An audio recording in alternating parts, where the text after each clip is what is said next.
So do you guys have a way that you train reps on texting? Is there kind of a method that you guys follow? And if so, what is it?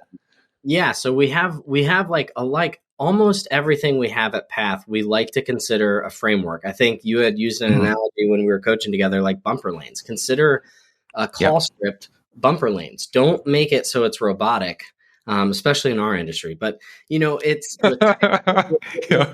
texting, right? With texting, it's got to be Yeah. something where you have to feel so you build that feel over time. The more reps that you get in, more conversations you get in, you'll start to feel when are you approaching a level of intimacy that you feel is right. Well, that's hard to quantify. It's kind of abstract. So the ground rules that we kind of lay are you shouldn't cold text. Don't let that be the first impression, please.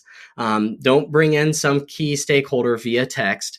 An easy way to start to build a text relationship that I think is welcomed is if you have a great discovery conversation with a key stakeholder, and the next step is asking them to commit to an action item, like say, for us, it's sending some files to start doing that technical review process. That's the next important meeting, is an application review.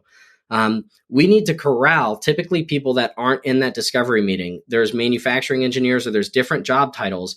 And so it's now you and your champion essentially post meeting. And one of the things that we've seen work really well is, hey, shoot a text. You tell the person in the discovery call, hey, is this your cell phone number? Confirm it. Don't ask for it.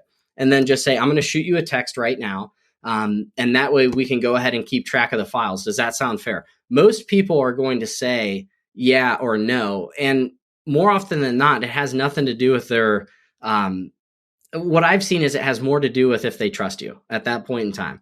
If they feel comfortable with you texting their phone, then they will say yes. And if they say yes, from that point on, you can start building that text message relationship. You can also, if you're a couple meetings deep and you still haven't gotten there, you can send a text to their cell phone and say, hey, we've got that Zoom call in 5 minutes.